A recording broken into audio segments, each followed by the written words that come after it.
Hello friends, competitors academy channel पर आप सभी का स्वागत है।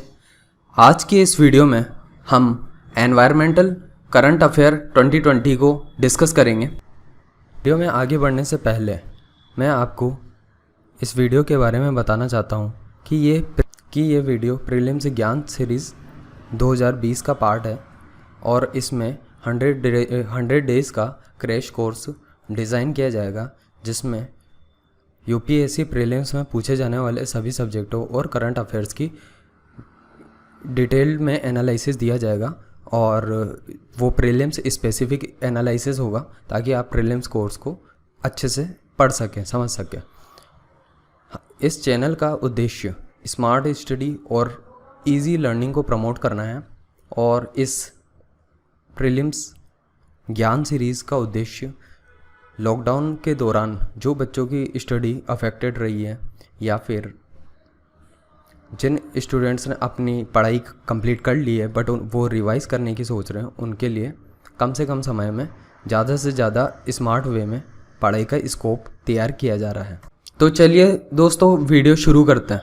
आज की वीडियो के कुछ इंपॉर्टेंट टॉपिक इस तरह से हैं कि मई मंथ में लोकस्ट अटैक काफ़ी न्यूज़ में बना हुआ था। उसके अलावा आप देखेंगे तो सुपर ईयर फॉर बायोडाइवर्सिटी घोषित किया गया है 2020 को, और इसके अलावा United Nation decade on ecosystem restoration, तो 2021 से लेकर के 2030 तक के डिकेड को इकोसिस्टम रिस्टोरेशन का डिकेड घोषित किया गया है यूनाइटेड नेशन जनरल असेंबली के द्वारा। इसके बाद हम गैस लीक एट विजाक इंसिडेंट के बारे में डिस्कस करेंगे जिसमें स्टाइरिन गैस के बारे में डिस्कस किया जाएगा। उसके बाद में state of the world's report अभी पब्लिश की गई है, उसको देखेंगे। इंडियाज़ फर्स्ट डॉल्फिन ऑब्जर्वेटरी के बारे में देखेंगे। इसके बाद साइक्लोन एम्फन को देखेंगे जो कि न्यूज़ में था बिकॉज उसकी वजह से वेस्ट बंगाल और उड़ीसा में काफ़ी ज़्यादा डिज़ास्टर देखने को मिली है। Next, climate adaptation and resilience for south Asia, ये एक प्रोजेक्ट है जो कि वर्ल्ड बैंक के द्वारा लॉन्च किया गया है, इसके बारे में डिस्कस करेंगे।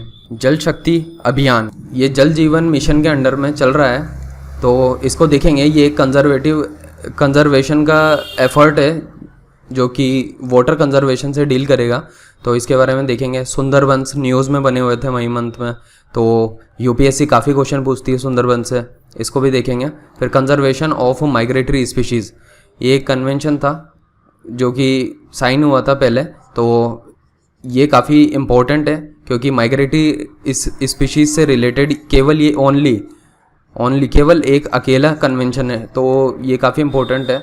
और फिर इसके बाद में तदोबा अंधेरी टाइगर रिजर्व जो कि न्यूज़ में था, और कुछ हैश पॉइंट्स के बारे में भी हम डिस्कस करेंगे जो कि काफ़ी इम्पोर्टेंट है प्रीलिम्स पर्सपेक्टिव से।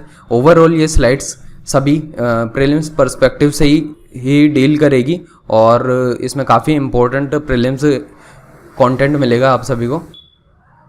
तो पहला टॉपिक दोस्तों लोकस्ट अटैक के बारे में है, और ये अभी डेजर्ट लोकस्ट का अटैक हुआ है। So they belong to the family of grasshoppers, ठीक है, and have life span of 90 days. तो ग्रास होपर्स आपने देखे ही होंगे, वो ग्रीन कलर के होते हैं और जो है उनके जैसे दिखते हैं बिल्कुल, तो उसी की फैमिली से बिलोंग करते हैं। और लोकस्ट जो हैं चार स्पीशीज़ हैं ये डेजर्ट लोकस्ट की, जो कि इंडिया में पाई जाती है। एक तो डेजर्ट लोकस्ट है, एक माइग्रेटरी लोकस्ट है, एक बॉम्बे लोकस्ट और एक ट्री लोकस्ट है। ये 4 तरीके के इंडिया में पाए जाते हैं, बाकी और वेराइटी इंडिया में नहीं मिलती है। फिर desert locust are usually restricted to the semi arid and arid desert of Africa, यहीं पे मेनली पाए जाते हैं। अफ्रीका के सेमी एरिड और एरिड डेजर्ट से होते हुए अभी इंडिया में एंटर हुए हैं ये, वहाँ से मिडल ईस्ट, फिर मिडल ईस्ट से इंडिया में एंटर हुए हैं, ठीक है। And near the east and south west Asia, ठीक है, that receive less than 200 mm of rain annually. तो मतलब क्या है, जनरली तो ये क्या होता है कि रेस्ट्रिक्टेड इसी जोन में रहते हैं और अधिकतर राजस्थान के जो है वेस्टर्न रीजन तक आते हैं। इस बार ये हुआ है कि वेदर कंडीशन ऐसी हुई है जिनकी वजह से ये अभी इंडिया के नॉर्दर्न हिस्से में पूरे में एंटर कर गए हैं, और ये इवन यूपी, हरियाणा और इसके अलावा मध्य प्रदेश में भी काफ़ी एंटर हो गए हैं और क्रॉप्स को नुकसान पहुंचा रहे हैं, तो न्यूज़ में बने हुए हैं। और आगे देखते हैं अब, ये इनके लिए सबसे अच्छी ब्रीडिंग कंडीशन होती है जहाँ पे डैम्प सॉइल मिलती है, और वो भी बेयर ग्राउंड के ऊपर। अब ये डैम्प सॉइल बेयर ग्राउंड के ऊपर रेगिस्तान जैसे रीजन में मिलती है, तो वहाँ पे अच्छी कंडीशन मिल जाती है उनको, और वहाँ पे अच्छे से ब्रीडिंग कर लेते हैं, और वहीं से फिर उड़ते हुए वो इधर नॉर्दर्न इंडिया के दूसरे स्टेट्स में एंटर कर रहे हैं। अब इनका नेचर जो होता है कैसा होता है, ये एक्चुअली बाईफेसिक नेचर के होते हैं, ठीक है। बाईफेसिक एनिमल भी बोल सकते हो आप इनकी वैरायटी, ठीक है। दो कलर एक्चुअली जब सॉलिट्यूड फॉर्म में ये होता है ना, तो क्या होता है कि ये ब्राउन कलर के दिखते हैं। इनका कलर कैसा होता है, ब्राउन होता है, और ये रिलेटिवली लेस हार्मफुल होते हैं टू क्रॉप्स, मतलब क्रॉप्स को ज़्यादा नुकसान नहीं पहुंचाते हैं। लेकिन अगर ये जो है ग्रिगेरियस फॉर्म में होते हैं, मतलब एक झुंड की फॉर्म में आते हैं ना, तो इनका कलर कैसा होता है, येलो कलर के हो जाते हैं ये, ठीक है। जिस ग्रुप को बोलते हैं ये स्वाम्स बोला जाता है, ये काफ़ी न्यूज़ में टर्म चल रही होगी स्वाम्स। तो ये झुंड होता है, उसमें काफ़ी सारी टिड्डियाँ होती हैं, ठीक है, मतलब मिलियंस में होती हैं, और फिर वो झुंड के झुंड जो है पूरी फसल को बर्बाद कर देते हैं, ठीक है। जिसका जैसे आप आगे देखिए, ये स्वाम जो होता है इन 40 to 80 मिलियन अडल्ट्स, ठीक है, in 1 square kilometre, and these can fly at 16 to 19 kilometres in hour depending on the wind and cover up to 150 kilometres in a day, ठीक है।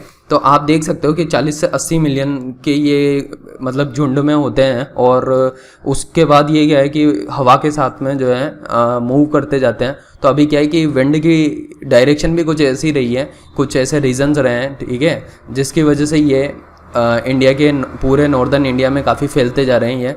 और इनका नेचर कैसा होता है, ओमनीवोरस टाइप के animals, vegetarian and non vegetarian दोनों attitude होता है इनमें, ठीक है, omnivorous. And 1 adult desert locust can eat रफली इट्स ओन वेट, अपने वेट के बराबर का ये खाना खा जाता है, और about 2 grams of fresh food every day.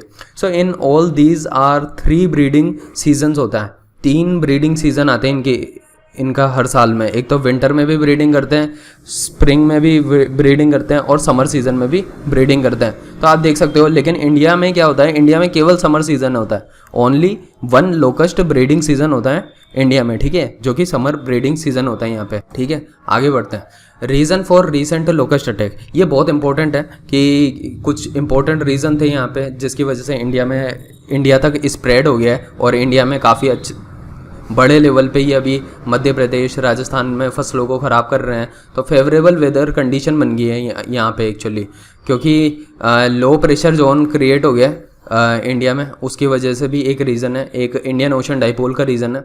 ये इंडियन ओशन डाइपोल जो होती है, इंडियन ओशन में जो है, ये हो गया आपका वेस्टर्न साइड, और ये हो गया मतलब ये अरब की साइड हो गई, और ये हो गया बे ऑफ बंगाल की साइड में। तो ये अरब की साइड में जो है ना, क्या हो गया, हाई हीटिंग की वजह से जो होता है ना, लो प्रेशर क्रिएट हो गया, ज़्यादा टेम्परेचर की वजह से लो प्रेशर क्रिएट हो गया, जिसकी वजह से क्या है, मॉनसून कंडीशन डेवलप होती है यहाँ पे। तो उसकी वजह से जो लोकस्ट हैं उनको अच्छा मॉइस्चर ग्राउंड मिल गया है, ठीक है, जिसकी वजह से ये क्या है कि अफ्रीका से होते हुए अभी इंडिया में एंटर कर रहे हैं, ठीक है। अभी आगे देखते हैं, Indian Ocean dipole. The desert locust usually breed in the areas in the countries along the eastern coast of Africa. Generally तो ये ईस्टर्न कोस्ट ऑफ अफ्रीका पे रहते हैं, लेकिन in a region known as horn of Africa, ठीक है। But rising temperature due to global warming amplified the Indian Ocean dipole को बढ़ा दिया है इफेक्ट को, and made the western Indian Ocean particularly warm. जब वो पर्टिकुलरली वार्म हो गया है रीजन, तो इसकी वजह से क्या हो रहा है कि मॉइस्चर कंडीशन बढ़ गई है, और उनको अच्छा खासा ब्रीडिंग ग्राउंड मिल रहा है, और उसकी वजह से जो है वो उनका स्प्रेड मिडल ईस्ट में होते हुए फिर इंडिया की तरफ हो रहा है, ठीक है। Heavy rain triggers the growth of vegetation in arid areas में। अभी हैवी रेन हो रही है, triggers the growth of vegetation हो रहा है वहाँ पे, which desert locust can then grow and breeds. तो जो ईस्टर्न अफ्रीका है, वहाँ पे बहुत ज़्यादा ब्रीडिंग ग्राउंड होने की वजह से इनका प्रोडक्शन बहुत ज़्यादा हो रहा है। अब देखते हैं और क्या रीज़न है, जैसे कि साइक्लोन है, एक काफ़ी इंपॉर्टेंट रीज़न है साइक्लोन। क्या हुआ कि the cyclone storms Mekunu and Luban that struck Oman and Yemen respectively. तो ओमान में भी आए और यमन में ये एक साइक्लोन आया है, तो transform the empty desert tract को into large lakes providing damp soil. अब डैम सॉइल जैसे ही मिल गई और बेयर ग्राउंड मिल गया तो ये लोकस्ट स्वाम्स की ब्रीडिंग शुरू हो जाती है, बड़े बड़े झुंड तैयार हो गए एक तरीके से। फिर विंड का जो मूवमेंट है ना वो भी इस तरीके से है कि locust generally follow the wind and are known as the passive flyers. तो ये क्या है कि विंड के हवा के बहाव के साथ में बहते बहते जो है इंडिया तक पहुंच गए। ये कहाँ से? अफ्रीका से इंडिया की तरफ पहुंच गए। ये इंडिया और ये इधर अफ्रीका, ठीक है। तो इस तरह से पहुंच गए ये। और द लो प्रेशर एरिया जो होता है created by cyclone Amphan in the bay of Bengal strengthened the westerly winds which aided the movement of the locust into South Asia. अब हुआ क्या कि आपको पता होगा कि इंडिया में ये बे ऑफ बंगाल है, यहाँ पे अभी साइक्लोन एम्फन आया था। तो साइक्लोन एम्फन की वजह से हुआ ये कि जो लो प्रेशर यहाँ पे इस रीजन में ज़्यादा डेवलप हुआ ना, इधर वेस्ट ईस्टर्न साइड में लो प्रेशर डेवलप हुआ ज़्यादा हीटिंग की वजह से। तो हुआ क्या, जो ये वेस्टर्ली विंड्स थी ये भी इधर की तरफ मूव करने लगी है इंडिया की तरफ और अट्रैक्ट हो रही है। उसकी वजह से उनको अच्छी खासी विंड प्रेशर मिल गया। तो ये जो अफ्रीकन नेशन जो अफ्रीका है वहाँ से सारी की सारी इंसेक्ट्स फ्लो होते हुए अभी इंडिया की तरफ आसानी से आ रहे हैं। तो ये वेस्टर्लीज का भी कॉन्सेप्ट आ गया यहाँ पे। The westerlies also brought with them several boats of rainfall over north and western India and which also helped the insects reproduce. तो ये और फर्दर हेल्प कर रहा है उनको प्रोडक्शन में। तो इसकी वजह से ओवरऑल जो है लोकस्ट अटैक इंडिया के ऊपर अभी असर दिख रहा है इसका।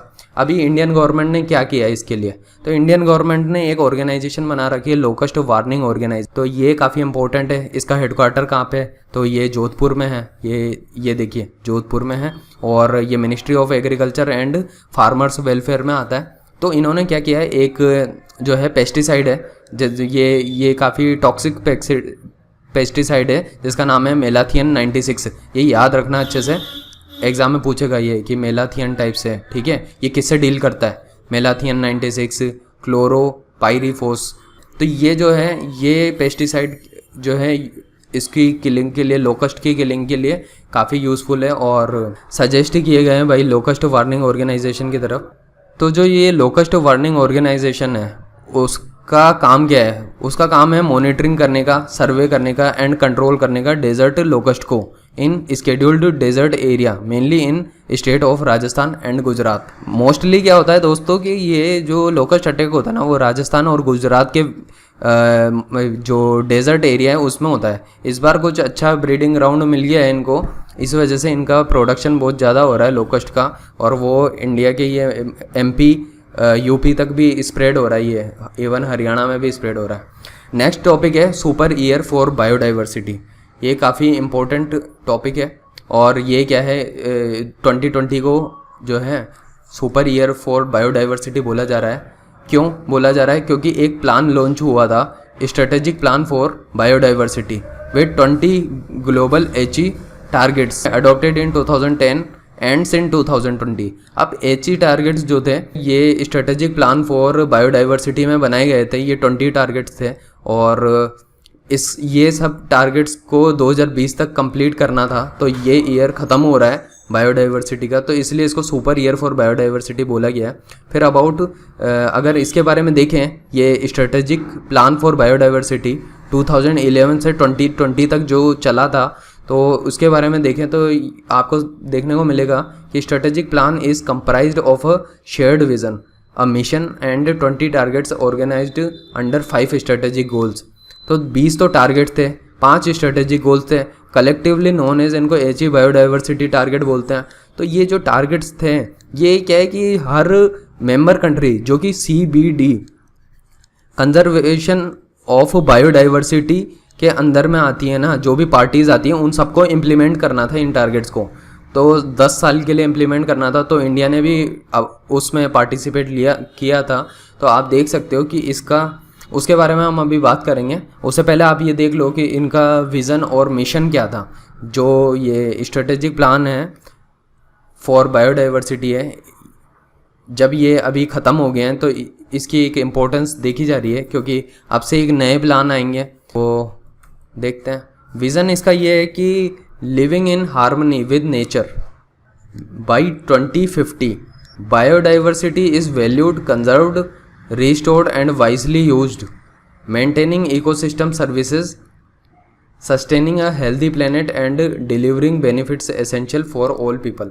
तो इनका जो विज़न है ना वो बायोडाइवर्सिटी को कंजर्व करना है, नेचर को कंजर्व करना है और मतलब ऐसी लिविंग कंडीशन बनाना है कि 2050 तक जो है हम सब नेचर के साथ असिमिलेट हो जाएं, ठीक है। बायोडाइवर्सिटी जो है अच्छी मतलब हो सके और उसके लिए जो कंजर्वेटिव एफर्ट्स हैं वो लगाए जाएंगे। तो इसमें यही विज़न है इनका, ताकि प्लेनेट हेल्दी हो, हेल्दी प्लेनेट हो and delivering benefits essential for all peoples. मतलब जो एसेंशियल सर्विसेज है लाइक जो भी फूड सर्विसेज हुई या बेसिक ह्यूमन लाइफ की नीड के लिए जो भी ज़रूरी है वो सब अवेलेबल हो, लेकिन विद सस्टेनेबल डेवलपमेंट के साथ में हो, ठीक है। लेकिन मिशन क्या है इसका, तो to take effective and urgent actions to halt the loss of biodiversity in order to ensure that by 2020 ecosystem are resilient and continue to provide essential services or thereby securing the planet's variety of life and contributing to human well-being and poverty eradication। तो ऐसा नहीं है कि ये सिर्फ biodiversity से deal करेगा, but जो एसेंशियल सर्विसेज हैं उन सबको भी प्रोवाइड किया जाए और ह्यूमन वेलबींग कैसे हो सकती है और पोवर्टी एरेडिकेशन कैसे हो सकता है, इस सब को ध्यान में रख करके ये मिशन डिज़ाइन किया गया है। अब आगे देखते हैं कि क्या है ये स्ट्रेटेजिक प्लान फॉर बायोडाइवर्सिटी जो 2011 से 20 तक था, जिसके बारे में मैं बात कर रहा था कि कन्वेंशन ऑन बायोडाइवर्सिटी के अंडर में ये बनाया गया है। तो update their national biodiversity strategies and action plan. जितनी भी मेंबर पार्टीज़ है ना ये कन्वेंशन ऑफ ऑन बायोडाइवर्सिटी में, उन सब मेंबर पार्टीज़ को जो है इसको साइन करना था और उस अपने अपने कंट्रीज़ के लिए एक बायोडाइवर्सिटी प्लान बनाना था, जिसका नाम ये था कि national biodiversity strategies and action plan. तो ये जो चीज़ है ना टर्म, यूपीएससी ऐसे ही पूछेगी कि national biodiversity strategies and action plan ये किससे डील करता है, किस कन्वेंशन से डील करता है। तो आपको पता होना चाहिए कन्वेंशन ऑन बायोडाइवर्सिटी से डील करता ही है। और इन सबको इम्प्लीमेंटेशन भी अभी देखेंगे कौन सी एजेंसी कर। तो नेशनल बायोडाइवर्सिटी जो ये एक्शन प्लान बनाए गए हैं वो 2008 में आए थे and was updated with addendum 2014 to NBAP 2008 in order to integrate it with SPB 2011 to 20। Accordingly, India developed 12 national biodiversity target। तो इंडिया ने जो है इस पूरे प्लान में 12 नेशनल बायोडाइवर्सिटी टारगेट्स और हम इनको इम्प्लीमेंट करेंगे। तो ये बिल्कुल इसके अंदर में जो है ना सारे एचीज़ जो बायोडाइवर्सिटी टारगेट्स हैं वो सब इंक्लूड हो गए हैं इंडिया के 12 टारगेट में। तो इंडिया ने अपने लिए 12 टारगेट बनाए, किसी कंट्री ने हो सकता है 20 के 20 एग्जैक्टली कॉपी कर लिए होंगे टारगेट। इंडिया ने भी जो है इन्हीं को जो है इंक्लूड कर लिया अपने 12 बायोडाइवर्सिटी टारगेट्स के अंडर में। So for overseeing and monitoring the implementation of these targets agencies were identified on the basis of their mandate, domain and areas and geographical coverage in the country. तो हर country अपने अपने हिसाब से target बना रही है और उसको इम्प्लीमेंट किया उन्होंने ये 2011 से लेके 20 तक। तो दोस्तों कन्वेंशन फॉर बायोडाइवर्सिटी के अंडर में भी कुछ सप्लीमेंट्री एग्रीमेंट्स हुए हैं, जैसे कि नगोया है, ये काफ़ी इंपॉर्टेंट है, यूपीएससी क्वेश्चन पूछ चुकी है नगोया से, कार्टागोना से। तो नगोया तो डील करता है यार ये एक्सेस एंड बेनिफिट शेयरिंग से। मतलब ये है कि एग्जांपल दे देता हूँ मैं आपको। इंडिया में कोई जगह है, मान लो कोई गांव है, उस गांव में जो है कोई ऐसी जेनेटिक स्पेशल रिसोर्स मिला है, नेचुरल रिसोर्स, जिसको अमेरिका की कोई कंपनी है वो फाइंड कर लेती है, और तो जो बेनिफिट होगा ना उसका एक हिस्सा जो इन लोगों के साथ भी शेयर करना होगा, ताकि या फिर जो भी है इंडिया के साथ, जो भी है इंडियन कंपनीज के साथ या फिर और फर्म्स के साथ शेयर करना होगा, ताकि यहाँ के लोगों को भी बेनिफिट मिले उस चीज़ का। तो इसमें यही है कि benefit arising from the utilisation of the genetic resources in a fair and equitable way. तो एक फेयर और इक्विटेबल वे में जो है इसकी शेयरिंग करनी होगी, यही है इसमें नगोया प्रोटोकॉल में। तो इसके अलावा जो है कार्टागोना प्रोटोकॉल भी हुआ था ऑन बायो सेफ्टी के ऊपर कन्वेंशन ऑन बायोडाइवर्सिटी के अंडर में ही जा करके ये कार्टाजीना भी हुआ था। और इसमें क्या होता है कि जब एक कंट्री अपनी कंट्री से दूसरी कंट्री में जो है किसी लिविंग मॉडिफाइड ऑर्गेनिज्म है उसको हैंडलिंग ट्रांसपोर्ट करती है।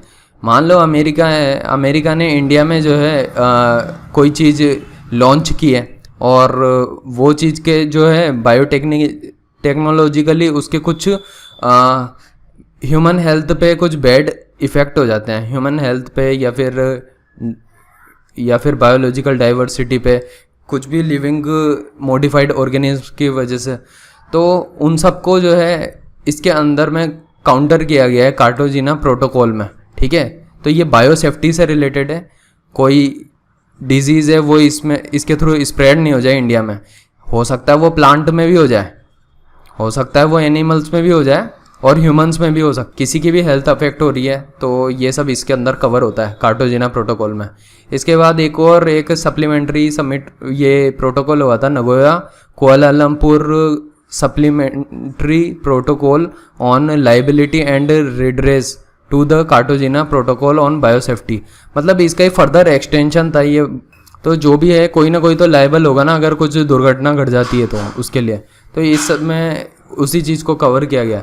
तो देखो दोस्तों, आपको ये जो बहुत देर से मैं बात कर रहा हूँ कन्वेंशन ऑन बायोडाइवर्सिटी को लेकर के, तो ये जो है ये सब अर्थ समिट का पार्ट है एक्चुअली। ये अर्थ समिट जो है ये बहुत ही इंपॉर्टेंट समिट हुआ था।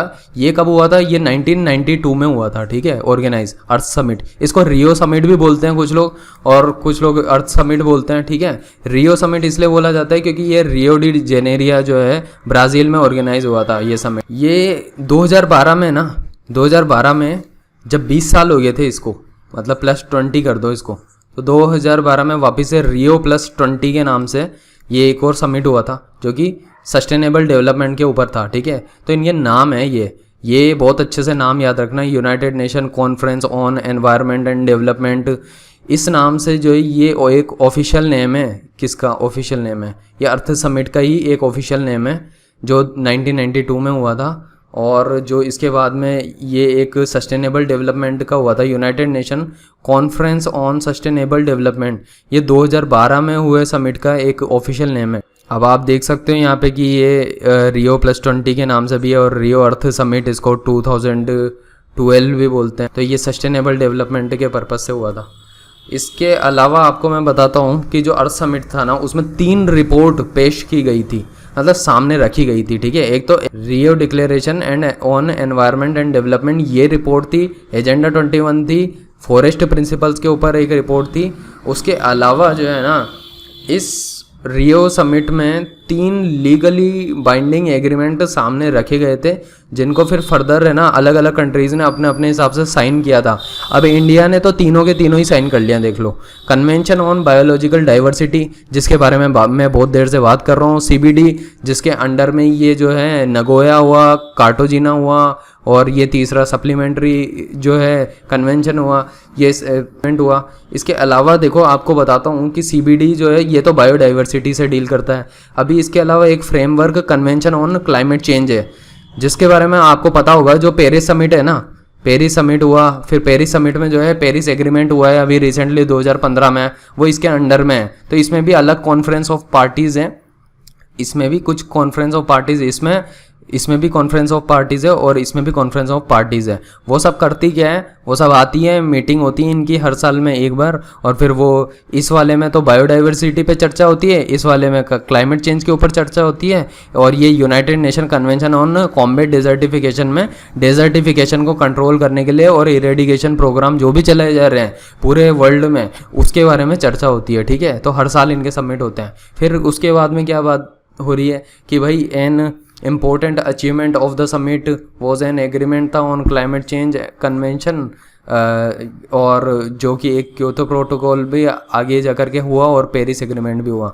ये सब दोस्तों ये जो United nation convention on climate change के ऊपर की बात जो मैं कर रहा हूँ ना, ये उसी के अंडर में जो है UNFCCC, आपने एक ऑर्गेनाइजेशन देखी होगी तो जिसमें हर साल समिट होता रहता है, तो उसी के अंडर में ये तीसरे नंबर का तो क्योतो प्रोटोकॉल था जिसकी वजह से हमने ना ओजोन डिप्लीशन के लिए काम किया, ठीक है, कि ओजोन को कंट्रोल करना है, उसकी ओजोन जो लेयर है हमारी हार्म हो रही है उसको कैसे कंट्रोल करें। उसके ऊपर 1997 में जो है लोग मिले थे क्योतो प्रोटोकॉल में, और कुछ जो है ग्लोबल वार्मिंग से संबंधित कुछ एक्शन लिए थे।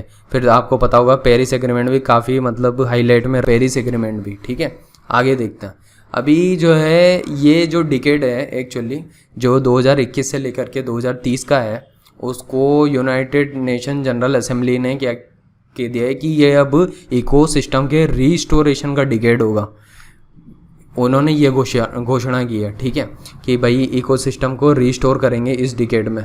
तो क्योंकि आपको पता ही है कि इतने सालों से, इतने पिछले डिकेड्स से इकोसिस्टम बर्बाद होता गया है ह्यूमंस की वजह से, एंथ्रोपोजेनिक कॉजेज़ की वजह से। तो अब यूनाइटेड नेशन जनरल असेंबली जो है इसके ऊपर 2021 से लेकर के 30 को इन्होंने रिस्टोरेशन का डिकेड घोषित कर दिया कि अब हम इसके लिए इकोसिस्टम को रिजुवनेशन के प्रोग्राम्स चलाएंगे। ठीक है, इस पूरे 10 साल में। ठीक है, तो हो क्या रहा है, United Nation decade on ecosystem restoration aims to massively scale up the restoration of degradation and destroyed ecosystem. ठीक है, as a proven measure to fight the climate crisis and enhance food security, water supply and biodiversity. तो इसमें क्या होगा, जो ecosystem जो degrade हो गया है उसको वैसे रीस्टोर करेंगे, मतलब वापस से रिजुवनेट करेंगे। ठीक है, इसके अलावा क्या है, इसमें कुछ फूड सिक्योरिटी के भी प्रोग्राम चलाए जाएंगे, वाटर सप्लाई और बायोडाइवर्सिटी के भी। आपको पता होगा कि कई ऐसे नेशन हैं जो है ना ग्लोबल वार्मिंग इन सब की वजह से बहुत ज़्यादा अफेक्ट हुए हैं, तो वहाँ पे जो है बायोडाइवर्सिटी का भी लॉस हुआ है। तो वहाँ पे कुछ बेसिक ह्यूमन नीड्स भी फुलफ़िल नहीं हो पा रही, जैसे फूड सिक्योरिटी को भी इन्होंने टारगेट रखा है कि फूड सिक्योरिटी को भी इसी में इंश्योर करेंगे, वाटर सप्लाई भी इंश्योर करेंगे। वाटर सप्लाई क्यों कह रहा हूँ, देखो दोस्तों, अफ्रीका के कई नेशन में डेजर्ट बन गए हैं। क्यों? डेजर्टिफिकेशन हो गया है बहुत ज़्यादा। डेजर्टिफिकेशन बढ़ने की वजह से जो है वाटर की कमी हो गई है, तो उसको कौन रिस्टोर करेगा, इसलिए इस तरीके के इनिशिएटिव चलाए गए हैं। एंड नेक्स्ट ये बोल रहा है कि showcase successful government led and private initiative to halt ecosystem degradation and restore degraded ecosystem. तो मुद्दे की बात वही है कि इकोसिस्टम जो डिग्रेडेशन हुआ है उसको तो काउंटर करना है और रीस्टोर करना है डिग्रेडेड इकोसिस्टम को, मतलब इसको कंट्रोल करना है, मतलब ले देकर के बात यही हो रही है। फिर इसके बाद में देखो क्या पॉइंट सामने आ रहा है, ये सामने आ रहा है कि इकोसिस्टम एड्रेस्ड इंक्लूड। अभी ये जो है ये एक बहुत बेसिक सी बात है यार, आपको पता होनी चाहिए कि इकोसिस्टम में क्या क्या आता है। ठीक है, ग्रास लैंड भी एक इकोसिस्टम है, crop land, wet land, savanna, inland water, coastal marine ecosystem, urban environment, ये सब एक अपने अपने जगह पे अलग अलग इकोसिस्टम है। इस प्रोग्राम के तहत जो है अलग अलग इसी के अंदर में जो ये पूरे डिकेड का चलेगा प्रोग्राम, इसी के अंदर में बहुत सारे छोटे छोटे प्रोग्राम्स आएंगे जो अलग अलग इन सबको रीस्टोर करने के प्रोग्राम चलाए जाएंगे। ठीक है, restoration of at least 350 million hectares of degraded landscape by 2030 is targeted है। तो ये एक बहुत बड़ा गोल रखा है, एम्बिशियस गोल रखा है कि 350 मिलियन जो हेक्टेयर लैंड है जो कि डिग्रेड हो गया है उसको 2030 तक जो है रिस्टोर करने की कोशिश करेंगे। ठीक है, इसके अलावा इन्होंने ये एक बात लिखी हुई थी कि भाई अभी तक कोस्टल और ओशंस को लेकर के अभी कोई टारगेट डिफाइन नहीं हुआ है। ये कोस्टल और ओशन इकोसिस्टम को कितना और किस लेवल तक हमको डिग्रेडेशन से बचाना है, तो उसको रिस्टोरेशन कैसे करना है उसके ऊपर अभी बात नहीं हुई है। तो आगे आएगा कभी न्यूज़ में तो कवर कर लेंगे उसको। तो this endeavour builds on regional efforts such as initiative 20x20 in Latin America में। तो ये लेटिन अमेरिका में इस नाम से चल रहा है, ये 20 मिलियन का टारगेट बना है, 20 मिलियन हेक्टेयर को जो है रीस्टोर करने का टारगेट बना है 2020 तक। और अफ्रीका में AFR 100 African forest landscape restoration initiative चलाया गया है जो कि 100 मिलियन हेक्टेयर्स को रीस्टोर करेगा 2030 तक। तो ये कुछ छोटे छोटे टारगेट्स बनाए हुए हैं, आप ध्यान रखें इसको।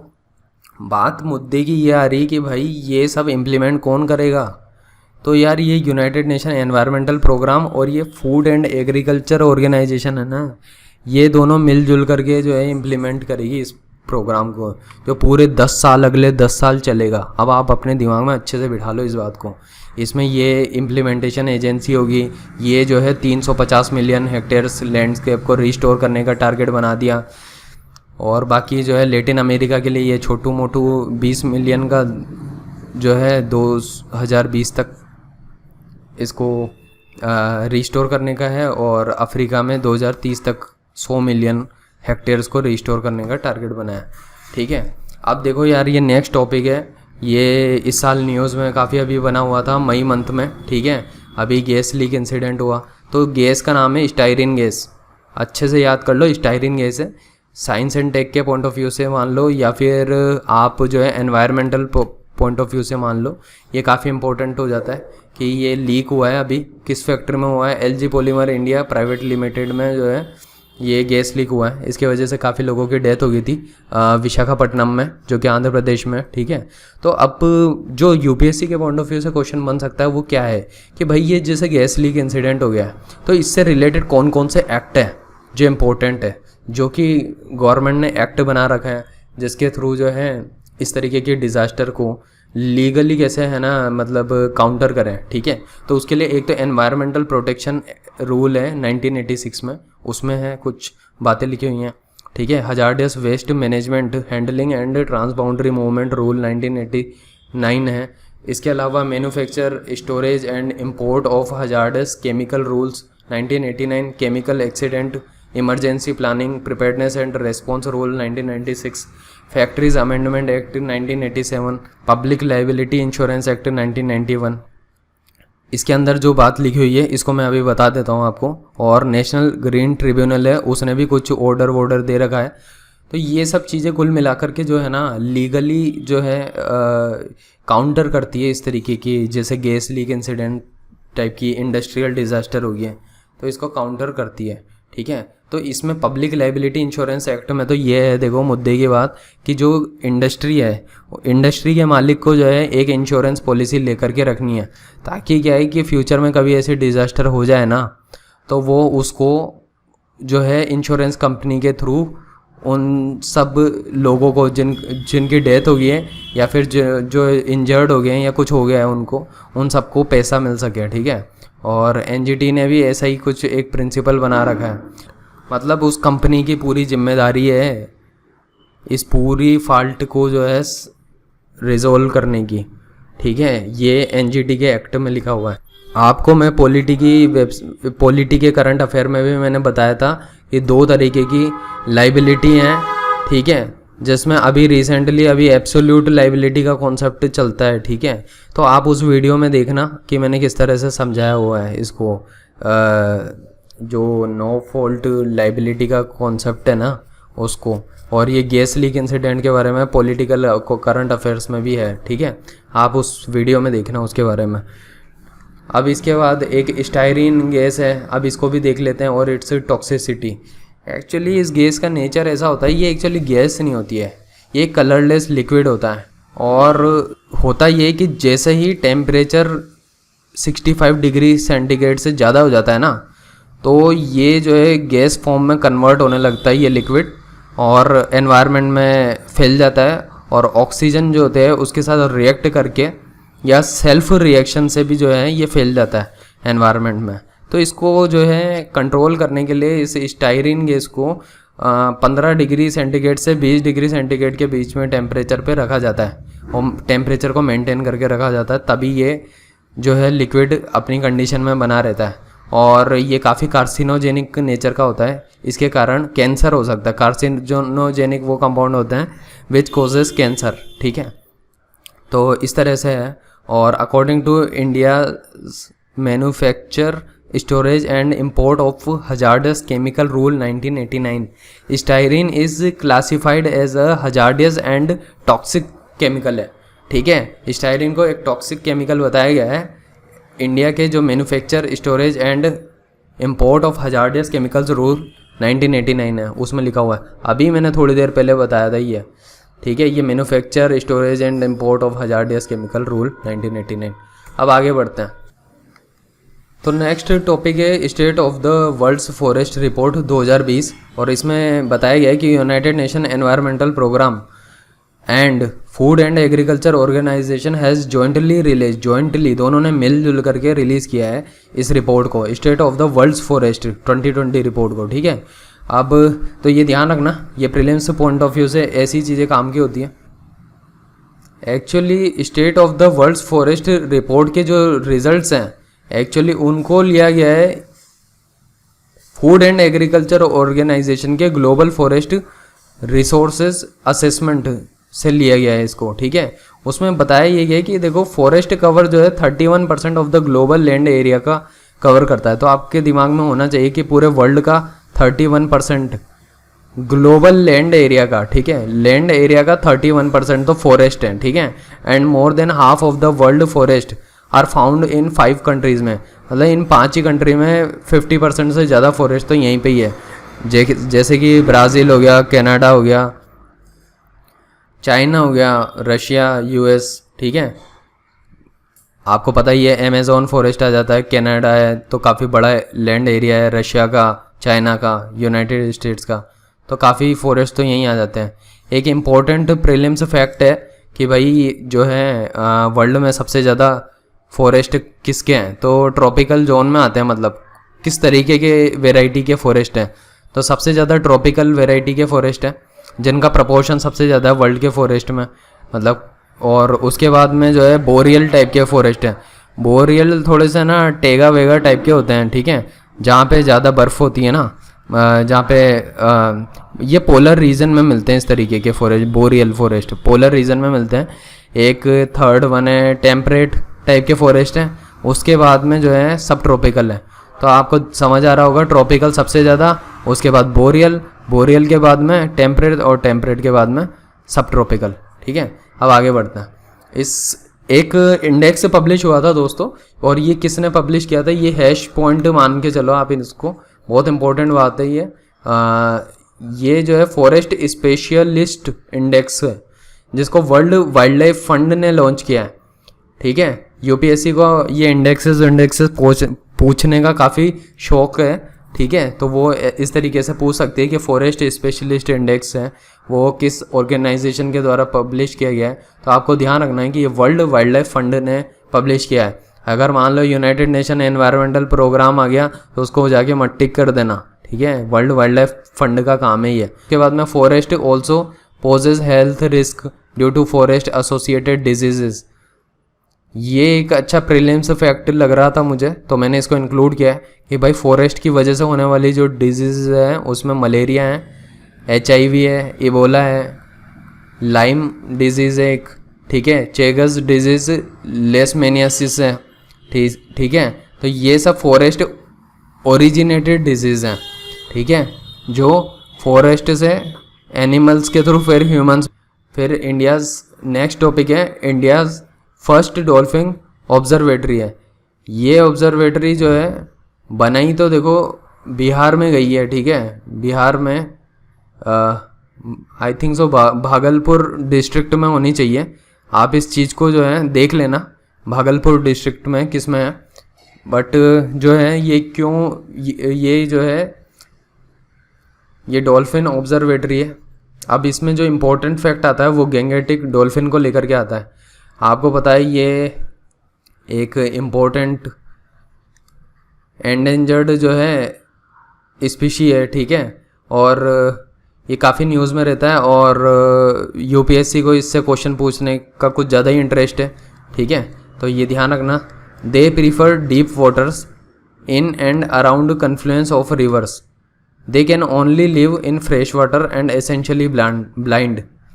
अब यार ये एक तो ब्लाइंड होता है ये एनिमल जो है ना, गैंगेटिक जो डॉल्फिन होता है वो ब्लाइंड होता है, अंधी होती है, ठीक है। उसके अलावा क्या है, फ्रेश वाटर में मिलती है गैंगेटिक वाली, Gangetic dolphin only fresh water में मिलती है।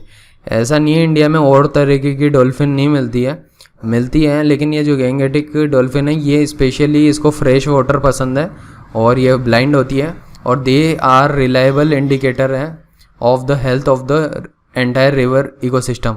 इसके कहने इस स्टेटमेंट का मतलब ये होता है कि अगर मान लो गंगा रिवर में ये गैंगेटिक डॉल्फिन अच्छे से दिखाई दे रही है ना, इसका मतलब है कहीं ना कहीं गंगा का जो इकोसिस्टम है वो बढ़िया होता जा रहा है। ठीक है, इस तरह से एक बेटर इंडिकेटर की तरह देखेंगे इसको फिर। और ये जो है गैंगेटिक डॉल्फिन है, ये नेशनल एक्वेटिक एनिमल है इंडिया का। ये एक बेसिक सा फैक्ट है जिस पे शायद क्वेश्चन बन सकता है, बट ये ध्यान रखना कि ये एक एंडेंजर्ड एनिमल है गैंगेटिक डॉल्फिन, और इंडिया का नेशनल एक्वेटिक एनिमल भी है। नेक्स्ट कुछ आप देख लो, ये कुछ तरीके की डॉल्फिन्स है जो इंडिया में पाई जाती है। एक तो इंडस रिवर डॉल्फिन होगी जो भी एंडेंजर्ड है एनिमल है, और lower part of Indus river in Pakistan and in river Beas में जो है ये पाई जाती है। ठीक है, तो और जो कि इंडस रिवर की एक ट्रिब्यूटरी है, ठीक है, पंजाब से फ्लो होती है ना, वहाँ पे ये इंडस रिवर डॉल्फिन देखने को मिल जाती है। और they have adapted to life in the muddy river and are functionally blind होती है, तो ये भी ब्लाइंड होती है। ठीक है, और इसके अलावा ये मडी रिवर में भी अडेप्ट कर चुकी है, इस एनवायरनमेंट में भी रह सकती है। ठीक है, और इसके अलावा एक और फैक्ट है कि ये स्टेट एक्वेटिक एनिमल है पंजाब का। क्या है ये? इंडस रिवर डॉल्फिन है। ठीक है, इसके बाद में अपन बात करते हैं इरावदी डॉल्फिन की। यार ये इरावदी पे है ना, क्वेश्चन पहले भी आ चुका है, फिर भी आ सकता है वापस से। एक तो ये एंडेंजर्ड है, एक इसको ब्रेकिश वाटर पसंद है, estuaries and brackish water. Orissa के कोस्ट पे आपको पता होगा चिल्का लेक है, वहाँ पे स्पेशली ये देखने को मिलती है चिल्का लेक पे। इसके अलावा ये काफ़ी बड़े रीजन में दोस्तों देखने को मिलती है इरावदी रिवर, जो कि साउथ ईस्ट एशिया में भी है। मेकोंग रिवर में आपको देखने को मिलेगा। पूरे साउथ ईस्ट एशिया में आप जाओगे ना तो ये इरावदी आपको पता है इंडोनेशिया हुआ या फिर मलेशिया हुआ, वहाँ तक भी मिल जाएगी आपको। इवन ऑस्ट्रेलिया के भी कुछ हिस्सों में जो है तक इसकी पहुँच है। मतलब इतने बड़े रीजन पे जो है इरावदी जो है फ्लो करती है Irrawaddy dolphin. Indian Ocean humpback dolphin, ठीक है, ये भी एक एंडेंजर्ड कैटेगरी में आती है। तो ये आप देख लो, ये सारी की सारी डॉल्फिन जो भी इंडिया में है ना, ये सब एंडेंजर्ड में आ रही है। तो यूपीएससी में क्वेश्चन आ सकता है कि ये एंडेंजर्ड में आती है कि क्रिटिकली में आती है या वल्नरेबल कैटेगरी में आती है, ऐसे ही पूछेंगे वो क्वेश्चन।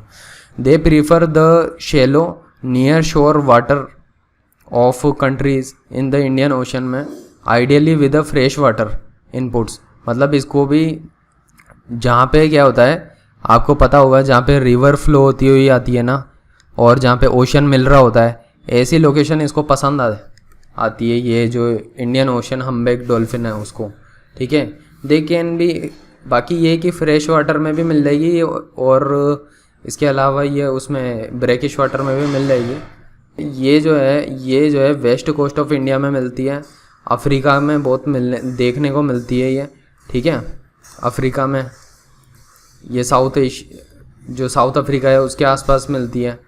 तो ये हम्बैक जो है ना, हम्बैक dolphin, Indian Ocean humpback dolphin, तो अफ्रीका के कुछ पार्ट में मिलेगी, यहाँ ही घूमती रहती है। वेस्ट इंडियन ओशन देख लो आप, ये जो अरब की खाड़ी है ना उसके आजू बाजू में घूमती रहती है, ये मिडल ईस्ट में भी मिल जाएगी। नेक्स्ट टॉपिक है ये साइक्लोन एम्फन के बारे में। ठीक है, तो साइक्लोन एम्फन अभी बहुत न्यूज़ में चल रहा था। क्यों था? वेस्ट बंगाल और उड़ीसा में अच्छी खासी तबाही मचा दी है इसने। तो जब वेस्ट बंगाल में जो है क्या हो गया है, टेम्परेचर राइज़ हो गया है, टेम्परेचर साल दर साल बढ़ता जा रहा है। तो जो टेम्परेचर राइज़ हुआ है ना उसकी वजह से लो प्रेशर फॉर्मेशन हो गया है, लो प्रेशर क्रिएट हो गया है। ठीक है, ये ज्योग्राफी का एक बेसिक कॉन्सेप्ट है। ठीक है, आपको भी पता होना चाहिए। बेसिक्स में कवर करेंगे इसको अलग से बाद में कभी। बाकी अभी ये ध्यान रखो कि लो प्रेशर जो जोन क्रिएट होने की वजह से क्या है ना, यहाँ पे तो हो रहा था ये बे ऑफ बंगाल में एम्फन क्रिएट हो रहा था। तो क्या हुआ, इसकी इंटेंसिटी और बढ़ गई क्योंकि यहाँ पे लो प्रेशर कंडीशन क्रिएट हो गई। ठीक है, अब आगे देखते हैं अपन। कुछ ट्रॉपिकल साइक्लोन हैं तो उसके बारे में भी अपन बेसिक्स हैं उसको देख लेते हैं कि क्या होता है इसमें। So they are violent storms है that originate over oceans in tropical areas. ठीक है, and move over to coastal areas bringing about large scale destruction caused by violent winds very heavy rainfall and storm surges, ठीक है। So they are low pressure weather systems हैं in which winds equal और exceed कर जाती है speed of 62 kilometre पर our.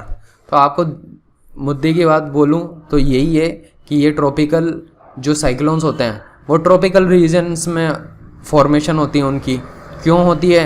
क्योंकि बहुत ज़्यादा टेम्परेचर का जब राइज होने लगता है तो लो प्रेशर कंडीशन क्रिएट होने लग जाती है लैंड के ऊपर, और होता ये है कि जो ओशियन है उसमें मॉइस्चर क्रिएट हुआ है, जो भी मॉइस्चर हुआ, ठीक है, ओशन के सरफेस से ऊपर उठा, तो वो क्या है कि लैंड की तरफ घूम के चला जाता है, ये इंडियन लैंड के ऊपर आ जाता है।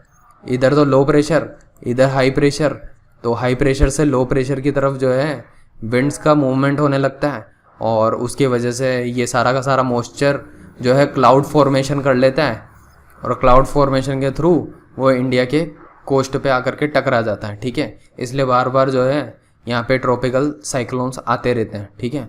अब देखो यहाँ पे wind circulate around anti clockwise direction में सर्कुलेट होती है इन द नॉर्दर्न हेमिस्फेयर में, and in clockwise direction in the southern hemisphere में। ये एक फैक्ट है, आप याद रखो इसको। ज्योग्राफी के करंट अफेयर में या फिर ज्योग्राफी का जो भी अपन बेसिक वीडियोस लेंगे उसमें अच्छे से कवर करेंगे कि रीज़न क्या है, कैसे कोरियोलिस फोर्स का इफेक्ट होता है। उसकी वजह से जो नॉर्दर्न हेमिस्फेयर है उसमें तो ये एंटी क्लॉकवाइज डायरेक्शन में ऐसे घूमते हैं, ऐसे ऐसे ऐसे ऐसे घूमते हैं, और जो सदर्न हेमिस्फेयर है उसमें क्लॉकवाइज डायरेक्शन में ऐसे घूमते हुए जो कोस्टल रीजन होता है उस पे आके टकराते हैं, ठीक है। तो आपको पता ही होगा इस तरीके से कुछ होता है अगर आपने बेसिक्स पढ़े हैं तो। फिर उसके बाद में tropical cyclones striking India generally originating in the eastern side of India. अब जनरली लिखा हुआ है, जनरली मतलब मोस्ट ऑफ द टाइम तो यहीं पे ही है, ईस्टर्न साइड ऑफ इंडिया में ही आते हैं ये।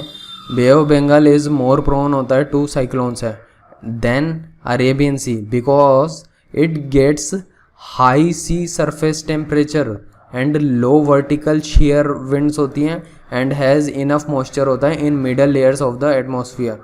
इसी वजह से जो है ज़्यादातर साइक्लोन जो हैं इंडिया में ये ईस्टर्न कोस्ट की तरफ आते हैं, ठीक है। और इसके अलावा आप देखो तो इंडिया में साइक्लोन बाई मॉडल फॉर्म में पाए जाते हैं। एक तो मई जून के टाइम पे आते हैं, एक अक्टूबर नवंबर के टाइम में आते हैं। तो इस तरीके से इंडिया में 2 बारी जो है साइक्लोन दस्तक देते हैं, ठीक है, इंडिया में। आगे बढ़ते हैं दोस्तों। कुछ ऐसी कंडीशंस हैं जो कि कंडीशंस हैं ऐसी जो साइक्लोन जिसकी वजह से फॉर्म होते हैं। अब आपको पता है कि साइक्लोन के जेनेसिस को, मतलब साइक्लोन के ओरिजिन को साइक्लोजेनेसिस कहेंगे, ठीक है। तो ऐसी कौन सी कंडीशन है? देखो यार, टेम्परेचर का राइज हो रहा है, आपको पता ही है कि वार्म सी सरफेस जो होता है excess of 26 to 27 degree centigrade हो जाता है ना, तो इसकी वजह से एबंडेंट वाटर वेपर जनरेट हो जाती है।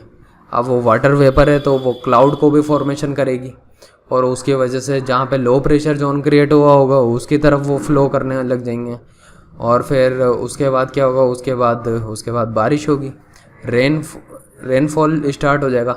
तो अब देखो इसमें और भी क्या रीज़न है, हाई रिलेटिव ह्यूमिडिटी जब जनरेट हो जाती है इन द एटमॉस्फेयर में, up to height of 5000 metre की हाइट तक वो जाने लग जाती है। तो उसकी वजह से भी जो है ये क्लाउड फॉर्मेशन होती हैं और रेनफॉल होता है उसकी वजह से, और साइक्लोन की फॉर्मेशन होने लग जाती है, ठीक है। तो एटमॉस्फेरिक इंस्टेबिलिटी होती है that encourages the formation of cumulus clouds. तो आपको पता ही है ये क्यूमुलस क्लाउड्स होता है। क्लाउड्स की भी कई तरीके की टाइप्स होती है क्यूमुलस क्लाउड्स की, उनकी फॉर्मेशन होती हैं, और फिर वो आते हैं बादल बना करके, और बादल जो है लैंड के ऊपर बरसात करते हैं, ठीक है। इसके बाद में देखते हैं low vertical wind between lower and higher levels of atmosphere. ये भी एक रीज़न है क्लाउड की फॉर्मेशन और ये साइक्लोन के फॉर्मेशन होने का। तो आप इस तरह से दोस्तों देख सकते हो कि the presence of cyclone vorticity, rate of rotation of air and their initiates and favor rotation of the air साइक्लोनिकली। अब ये जो साइक्लोन है ना, ये इस तरीके से जो है जब घूमते हैं क्या हो रहा है, ये नॉर्दर्न में तो एंटी क्लॉकवाइज और सदर्न हेमिस्फेयर में इस तरह से क्लॉकवाइज घूमता है, ठीक है। तो वोर्टिसिटी जो है उनका रेट ऑफ रोटेशन होता है, उससे क्या होता है उनकी इंटेंसिटी और बढ़ती जाती है, तो उनका रोटेशन और फास्ट होता जाता है, और फास्ट होता जाता है, और वो इस तरीके से आकर के जितना फास्ट रोटेशन होगा जितनी ज़्यादा स्पीड होगी। अभी स्पीड की पिछली स्लाइड में मैंने बताया आपको, ये 62 किलोमीटर पर आवर की स्पीड से ज़्यादा होती है ना, तभी ये साइक्लोन बनते हैं, ठीक है, उनकी फॉर्मेशन होती है। और अभी जो है ना M1 न्यूज़ में इसलिए था क्योंकि उसकी जो है स्पीड पता है कितनी थी आपको, 200 किलोमीटर पर आवर थी, ठीक है, बहुत ज़्यादा स्पीड होती है भाई, और इस पे जो है बहुत तबाही हो जाती है। फिर उसके बाद में लोकेशन जो है over the ocean at least 4 to 5 degree latitude away from the equator. तो आपको देख करके ये समझ आएगा कि जो इक्वेटर है, इक्वेटर से 4-5 डिग्री ऊपर जाओगे, इक्वेटर तो 0 डिग्री होता है, ठीक है, और ये 4 से 5 डिग्री पे आप जा कर के देखोगे तो वहाँ पे क्या होता है, साइक्लोन की फॉर्मेशन स्टार्ट हो जाती है। फिर जब वो वहाँ से जो है घूमते घूमते इंडियन ओशन पे आते हैं, और या तो ये क्या होता है बे ऑफ बंगाल के फॉर्म में अटैक करते हैं, या फिर इधर से अरब की खाड़ी से भी जो है कुछ साइक्लोन आते हैं, ठीक है। बट मोस्टली जो अफेक्ट होता है वो बे ऑफ बंगाल की खाड़ी में होता है, ठीक है, क्योंकि वहाँ पे जो है हीटिंग ज़्यादा होती है और मॉइस्चर ज़्यादा होता है वहाँ पे, ठीक है। लेकिन कुछ चीज़ें हैं दोस्तों, जैसे कि इंडियन ओशन डाइपोल जब सिचुएशन हो जाती है ना, तो उसकी वजह से जो साइक्लोन क्रिएट होता है वो अरब की खाड़ी में होता है। तो इसलिए क्या है, कुछ बेसिक कॉन्सेप्ट हैं वो अपन अलग से और अच्छे से डील करेंगे फिर बाद में। तो नेक्स्ट टॉपिक है climate adaptation and resilience for south Asia, ठीक है। तो क्लाइमेट का अडेप्टेशन देखेंगे इसमें, और रेजिलियंस से रिलेटेड ये जो है प्रोजेक्ट है, लॉन्च किसने किया है, वर्ल्ड बैंक ने लॉन्च किया। World Bank board of executive directors approved a 39.5 million CARE project to bolster climate action in South Asia, ठीक है। मतलब साउथ एशिया में जो है क्लाइमेट अडेप्टेशन को लेकर के ये प्रोजेक्ट लॉन्च किया गया है वर्ल्ड बैंक के द्वारा। तो project will build resilience to climate threats and disaster by sharing regional data and knowledge. तो इसमें जो है रीजनल डाटा शेयर किया जाएगा, नॉलेज शेयर की जाएगी, टेक्नोलॉजी भी आगे शेयर की जाएगी, ठीक है। इसके अलावा ये फंडिंग हुई है, ठीक है, ताकि क्या होगा, ये जो डेवलपिंग कंट्रीज़ है ना साउथ एशिया की, उन सबको क्लाइमेट अडेप्टेशन इंफ्रास्ट्रक्चर बिल्ड करने में मदद मिले। It will help in developing regional standards and guidelines for infrastructure and promoting climate resilient policies and investments, ठीक है, ये सब हो सके इसके अंदर में। इसके बाद बात हो रही है कि देखो ये जो 39.5 मिलियन जो पैसे दिए गए हैं ना, $1 मिलियन केयर प्रोजेक्ट में, उसमें से 36 मिलियन तो इंटरनेशनल डेवलपमेंट एसोसिएशन के द्वारा दिए गए। आपको पता होगा कि ये भी वर्ल्ड बैंक ग्रुप का ही पार्ट है, और ये जो होता है लीस्ट डेवलप्ड कंट्रीज़ होती है, ये डेवलपिंग कंट्रीज़ होती हैं, उनको पैसे देता है और काफ़ी कम इंटरेस्ट रेट पे देता है, ठीक है। इसके अलावा $3.5 मिलियन जो हैं इस प्रोग्राम में, ये दिए जा रहे हैं programme for Asia resilience to climate change को। ये इसके थ्रू जो है ये दिए जा रहे हैं 3.5 मिलियन जो हैं। अभी आपको पता चलेगा कि ये एक्चुअली ब्रिटिश जो है गवर्नमेंट की है, ये एक एजेंसी है, उसके द्वारा दिए जाते हैं, उसके द्वारा ये प्रोग्राम चलाया जा रहा है, programme for Asia resilience and climate change. आगे देखते हैं उसके बारे में। तो केयर जो है यहाँ पे, ये क्लाइमेट अडेप्टेशन का जो प्रोग्राम है, will work with 2 regional organization, 2 regional organization के साथ काम करेगा। ये regional integrated multi hazard early warning system for Africa and Asia, इसको शॉर्ट फॉर्म बोलते हैं रिम्स। यूपीएससी इससे क्वेश्चन बना सकती है, इसके बारे में भी आगे देखेंगे। RIMS and Asian disaster preparedness centre है। इन दोनों ऑर्गेनाइजेशन के साथ, जो कि रीजनल ऑर्गेनाइजेशन है, उनके साथ मिलकर के ये केयर प्रोजेक्ट को लॉन्च किया जाएगा, मतलब उसको इम्प्लीमेंट करा जाए। अभी हो क्या रहा है ये, अब आप अपन देखते हैं। जो $36 मिलियन जिस एजेंसी ने दिया है वर्ल्ड बैंक ग्रुप के इंटरनेशनल डेवलपमेंटल एसोसिएशन, इसके बारे में भी कुछ देख लेते हैं।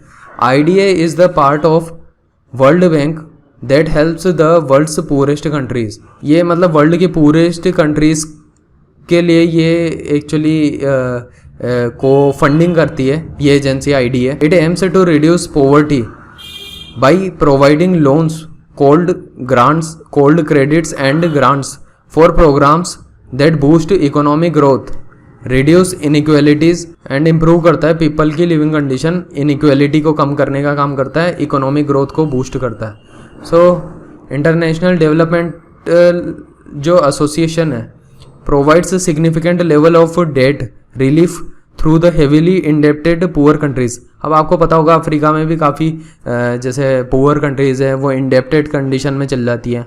आप अफ्रीका छोड़ो, यहाँ साउथ एशिया में ही कई कंट्रीज़ हैं जिनको चाइना जो है इंडेप्टेड बना देता है, ठीक है, इंडेप्टेड कंडीशन में ला देता है। तो ऐसी कंट्रीज़ को जो है फंडिंग प्रोवाइड करती है ये IDA, ठीक है, ताकि वो जो है एक अच्छा अपना फ्यूचर देख सके और इकोनॉमिक ग्रोथ कर सके, इसके अलावा डेवलपमेंटल प्रोग्राम्स चला सके।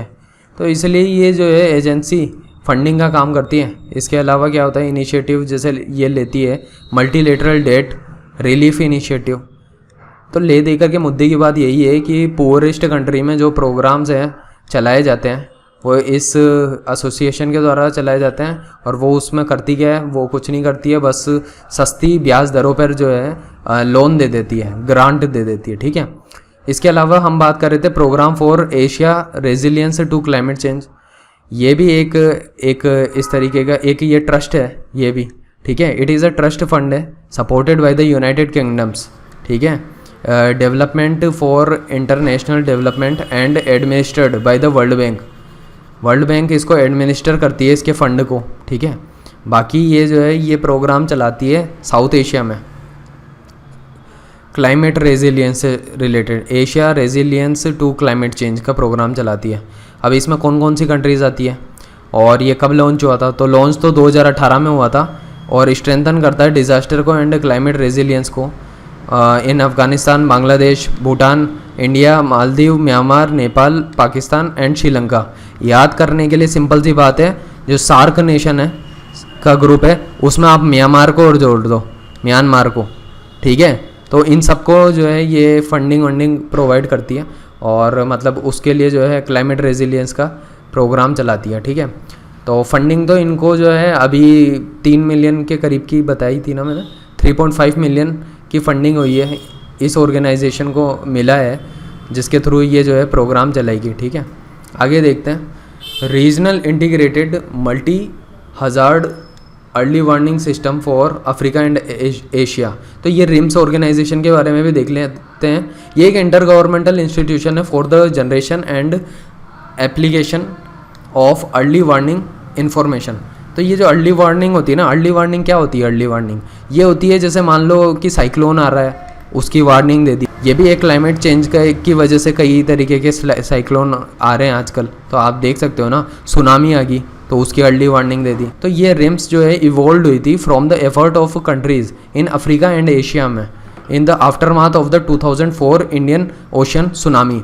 अब जब इंडियन ओशन सुनामी आई थी तो उसकी वजह से ऐसा थोड़ी ना कि केवल इंडिया ही अफेक्ट हुआ, अरे अफ्रीका के भी नेशन अफेक्ट हुए हैं। तब उन दोनों को मिलकर के लगा कि एशिया और अफ्रीका को मिलकर के ये लगा कि भाई एक ऐसी ऑर्गेनाइजेशन बना दो जो कि अर्ली वार्निंग दे कि भाई सुनामी आने वाली है। तो इन्होंने एक ऑर्गेनाइजेशन बना दी थी 2004 के सुनामी के बाद में, ठीक है, जिसका नाम था रिम्स, RIMES। ये शॉर्ट फॉर्म है, बाकी फुल फॉर्म आप ऊपर देख लो। रिम्स जो होता है builds capacity of its member states in the end to end early warning of tsunami and hydro meteorological hazards. तो ये इस तरीके से अर्ली वार्निंग दे देती है इस चीज़ की। और हाइड्रो मेट्रोलॉजिकल ये होती है कि भाई जो हाइड्रो मतलब वाटर से रिलेटेड जो भी डिज़ास्टर हो रही हैं, चाहे अभी एम्फन साइक्लोन आ गया या कुछ भी हो रहा है, तो इस तरीके से जो भी हजार्डस सिचुएशन बनती है तो अर्ली वार्निंग दे देती है उससे related. It operates from its regional early warning centre located in the campus of Asia institute of technology, Thailand में। तो इसका जो इंस्टीट्यूट है एक्चुअली एक इंस्टीट्यूट ऑफ टेक्नोलॉजी है जो ये अर्ली वार्निंग का काम करता है, जो कि थाईलैंड में लोकेटेड है। तो इस ऑर्गेनाइजेशन से रिलेटेड एक और इम्पोर्टेंट जो पॉइंट सामने आता है कि वो इंडिया जो है इसका फाउंडिंग मेंबर था एंड करंटली चेयर है रिम्स काउंसिल की, वो इंडिया के पास है। ठीक है, तो अब आगे देखते हैं अपन, जैसे एशियन डिज़ास्टर प्रिपेयर्डनेस सेंटर, इसके बारे में भी देख लेते हैं। आपको पता ही होगा, अभी थोड़ी देर पहले ही बात की थी इन ऑर्गेनाइजेशन के बारे में इनको। ठीक है, तो it is an inter governmental organisation है। इंटर गवर्नमेंटल मतलब एक तो गवर्नमेंट है नहीं, बहुत सारी गवर्नमेंट्स हैं, बहुत सारी कंट्रीज़ हैं, उनकी गवर्नमेंट आकर के उन्होंने एक ऑर्गेनाइजेशन बना रखी है, इसलिए इंटर गवर्नमेंटल ऑर्गेनाइजेशन है ये। तो एशियन डिज़ास्टर प्रिपेयर्डनेस सेंटर है, ये एक इंटर गवर्नमेंटल ऑर्गेनाइजेशन है that works to build the resilience of people and institutions to disaster and climate change impact in Asia and Pacific. तो दोनों आ गए, एशिया और पैसिफिक। तो इसमें क्या हो रहा है, 1986 में एक तो एस्टेब्लिश हुई है, इसका हेडक्वार्टर बैंकॉक थाईलैंड में है। इट प्रोवाइड्स करती है comprehensive technical services to countries in the region to support sustainable solution for risk reduction and climate resilience. ठीक है, तो कुछ सॉल्यूशन निकालते हैं कॉम्प्रिहेंसिवली कि भाई कैसे काउंटर करें इन ये जो डिज़ास्टर हो रही है क्लाइमेट वाइमेंट की वजह से, और कैसे रेजिलियंस क्लाइमेट रेजिलियंस इंफ्रास्ट्रक्चर या फिर पॉलिसी मेजर्स लें। तो ये जो ADPC है is governed bye it's 9 founding member countries, Bangladesh, Cambodia, China, India, Nepal, Pakistan, Philippines, Sri Lanka and Thailand. तो ये इसमें जो है फाउंडिंग मेंबर है, 9 फाउंडिंग मेंबर्स हैं इसके, जो एशिया डिज़ास्टर प्रिपेयर्डनेस सेंटर के हैं। बाकी कंट्रीज़ तो काफ़ी सारी हो ही सकती है। ठीक है, अब आप देख लो, इसमें इंडिया मेंबर है, चाइना भी है, पाकिस्तान है, बांग्लादेश है, नेपाल है, फिलीपींस है, श्रीलंका और थाईलैंड है। ठीक है, आगे बढ़ते हैं दोस्तों। ये देख लेते हैं अपन जल शक्ति अभियान है, जल शक्ति अभियान। ये जो है जल जीवन मिशन चल रहा है, आपको पता होगा गवर्नमेंट ऑफ इंडिया का 2019 से लेकर के उनको 2024 तक जो है हर घर में जल करके कुछ स्कीम चला रखी है, जिसमें टैप वाटर के थ्रू जो होता है रूरल एरियाज़ में पानी पहुंचेगा। अब हो क्या रहा है, उसी के अंडर में ये जल शक्ति अभियान चलाया गया है जल शक्ति मिनिस्ट्री के द्वारा। तो ये एक टाइम बाउंड प्रोग्राम है और मिशन मोड कैंपेन है। इसमें होगा क्या, इसमें ये होगा कि गवर्नमेंट का जो पर्पज़ है वो जो है जो भी ट्रेडिशनल रिसोर्सेज थे उन सबको वापस से रिजुवनेट करना है। मतलब कि जैसे टंका हो गया, गांव में टंका हो गया, टंके के अलावा बावड़ी होती है, बावड़ियाँ होती है गांव में देखने को मिलती है, तो उन सब की सफाई कराएंगे और उसके थ्रू जो है वाटर को कंजर्व करेंगे। तो ये वाटर कंजर्वेशन से रिलेटेड प्रोग्राम है। ये लॉन्च हुआ है 2019 में और इट कवर्स करता है 256 water staged district across the country. ठीक है, 256 वाटर स्टेज्ड डिस्ट्रिक्ट को देखा जाएगा, उन सब में वाटर रिजुवनेशन या वाटर को कंजर्व करने के जो हैं पॉलिसी मेजर्स लिए जाएंगे। ये एक सिटीजन पार्टिसिपेशन से चलने वाला प्रोग्राम है और it also a mass movement है to bring all the stakeholders under one ambit of water conservation drive. पूरा फोकस इसका वाटर कंजर्वेशन पे है दोस्तों।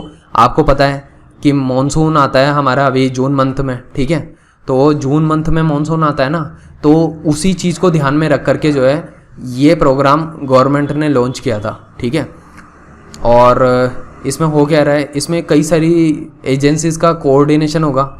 एक तो मेनली तो government of India, state government and coordination of the department of drinking water and sanitation. ठीक है, इसके अलावा इसके अंदर में कुछ इनिशिएटिव होंगे। ये इनिशिएटिव कुछ इस तरह से हैं, जैसे रिजुवनेशन होगा of traditional water bodies, desilting of ponds and lakes, encroachment removal in the water bodies. ठीक है, और कैचमेंट एरिया ट्रीटमेंट होगा। ठीक है, और इसके अलावा construction and strengthening of inlet outlet. आगे देखते हैं। ये नेक्स्ट देखो दोस्तों टॉपिक है सुंदरवंस के ऊपर। सुंदरवंस आपको पता है यूपीएससी का फेवरेट है, बार बार क्वेश्चन पूछते रहते हैं। तो सुंदरवन में सुंदरवन टाइगर रिजर्व भी आ जाता है, अभी सुंदरवन रामसर साइड भी हो गई है। ठीक है। तो अब देखते हैं इसमें कुछ इंपॉर्टेंट बातें जो देख लेते हैं यूपीएससी प्रीलिम्स के पर्सपेक्टिव से क्या इंपॉर्टेंट है। सुंदरवन से comprises hundreds of islands and a network of rivers, tributaries and creeks in the delta of the Ganga and Brahmaputra, ठीक है, at the mouth of Bay of Bengal in India and Bangladesh. आपको पता है इधर से ये गंगा फ्लो होती आ रही है, इधर से ब्रह्मपुत्र फ्लो आती जा रही है। अब यहाँ पे जो है एक सुंदरबन बहुत बड़ा सा रीजन बना हुआ है और इसका कुछ हिस्सा तो इंडिया में है, कुछ हिस्सा बांग्लादेश में, ठीक है। तो इसमें नेक्स्ट पॉइंट ये बोल रहे हैं कि located in the south west part of the delta the Indian सब Sundarban constitutes over 60% of the countries total mangrove forest area, ठीक है। इंडिया का करीब करीब 60% जो मैनग्रोव कवर है वो तो सिर्फ सुंदरबन से ही आ जाता है मोस्टली। और ये 27वीं अभी रामसर साइट बन गई है और आप देखोगे जैसे ही ये रामसर साइट बनी है ना, ये लार्जेस्ट प्रोटेक्टेड वेटलैंड बन गया है in the country. In country का सबसे लार्जेस्ट प्रोटेक्टेड वेटलैंड बन गया ये, है ना। और इसके अलावा Indian Sundarban also a UNESCO world heritage site भी है। इसमें रॉयल बंगाल टाइगर मिलते हैं। अब यार जो रेगुलरली पढ़ रहा होगा ना उसको पता होगा कि सुंदरबन में रॉयल बंगाल टाइगर मिलते हैं, जो कि सिर्फ सुंदरबन में मिलते हैं और कहीं नहीं मिलते हैं, ठीक है। और इसके अलावा देखो it is also a home of large number of rare and globally threatened species है such as critically endangered northern river terrapin. यार यूपीएससी की ये फेवरेट जगह है, देख लो ये यहीं से क्वेश्चन बनते हैं, ठीक है। नॉर्दर्न रिवर टेरेपिन ये क्या होता है, कछुआ होता है ये, ठीक है। और उसके अलावा ये क्या है, एक क्रिटिकली एंडेंजर्ड स्पीशी है। और इसके अलावा कुछ एंडेंजर्ड जैसे देख लो इरावदी होगी डॉल्फिन, ये भी जो है सुंदरबन के आसपास घूमती हुई मिलती है, ठीक है। इसके अलावा वल्नरेबल फिशिंग कैट है। तो ये यूपीएससी इसी तरीके से बनाता है कि या तो स्पीशी पूछेगा कि भाई वल्नरेबल है या फिर एंडेंजर्ड है या फिर क्रिटिकली एंडेंजर्ड है, इन स्पीशीज़ के बारे में पूछेगा, या फिर पूछेगा कि इनमें से किसी स्पीशी का नाम दे देगा और पूछेगा कि हाँ भाई फिशिंग कैट कहाँ पे मिलती है, तो ऑप्शन में होगा कि सुंदरबन, तो सुंदरबन पर टिक लगा के आ जाना, ठीक है। So 2 of the world's 4 horseshoe crab species हैं and 8 of India's 12 species of kingfisher. ये सब जो हैं दोस्तों ये सुंदरबन में पाई जाती हैं, ठीक है। तो ये बहुत न्यूज़ में था सुंदरबन, ध्यान रखना। आप देख सकते हो एक रिसेंटली कुछ टाइम पहले एक रिपोर्ट आई भी थी, उसमें बोला था कि सुंदरबन अकेले में ही 2626 फोनल स्पीशीज़ पाई जाती है। 90% of the countries mangrove varieties भी यहीं मिलती है, ठीक है। तो आप देख सकते हो। अब सुंदरबन के बाद में अपन चलते हैं कंजर्वेशन ऑफ माइग्रेटरी स्पीशीज़ पे। क्या है ये conservation of migratory species, CMS। देखो आपको पता होगा एक कंट्री और दूसरी कंट्री के बीच में भी कुछ एनिमल स्पीशीज़ होती है जो कभी इधर से उधर चल जाती है, उधर से इधर आ जाती हैं। तो उनके कंजर्वेशन के पॉइंट ऑफ व्यू से एक अकेला ये एक कन्वेंशन था माइग्रेटरी स्पीशीज़ के ऊपर जो साइन किया गया था। तो ये कब हुआ था, बॉन कन्वेंशन के थ्रू जो है जो माइग्रेटरी स्पीशीज़ हैं, चाहे वो बर्ड्स हो, चाहे एक्वेटिक एनिमल हो, चाहे लैंड पे चलने वाले एनिमल्स हो, कोई भी हो, ठीक है, उनके ट्रांसफ़र का प्रोसेस को आसान बनाने के लिए ये बॉन कन्वेंशन हुआ था, जिसका नाम ये रखा गया था कंजर्वेशन ऑफ माइग्रेटरी स्पीशी, ठीक है। तो अब इसके बारे में देखते हैं अपन क्या है अंदर।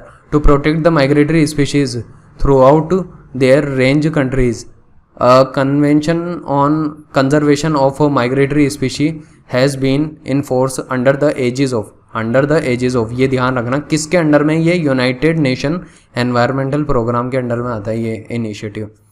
Also refer to as the Bonn convention, it provides a global platform for the conservation and sustainable use of migratory animals and their habitats and brings together the states through which migratory animals pass the range states and lays the legal foundation and international coordination conservation measure throughout a migratory range। अब यार आपको पता है जो भी countries हैं उनकी boundaries किसने बनाई है, ह्यूमंस ने बनाई है। एनिमल्स के लिए कोई बाउंड्री होती है क्या, वो तो इधर से उधर चल जाते हैं, ठीक है।